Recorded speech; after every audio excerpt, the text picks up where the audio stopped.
Co ti právě v tuto chvíli přichází do života? Jdeme se podívat.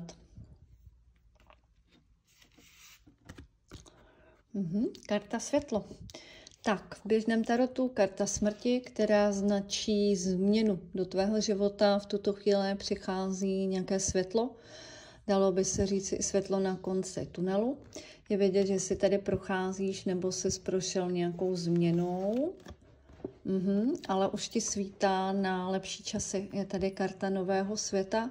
To znamená, že už tady stojíš na prahu nějaké nové kapitoly, kdy tě může čekat i výstup z nějaké komfortní zóny, ale je to tady skutečně pro tvoje dobro. Tak, máme tady práci snů, takže někdo z vás může získat i práci, která ho bude naplňovat, která je pro něj doslova vysněná.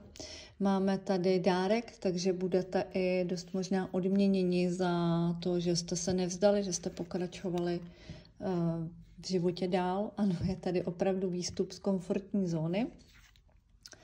Máme tady i kartičku plodnosti, takže vás tam čeká skutečně nějaké velmi plodné období.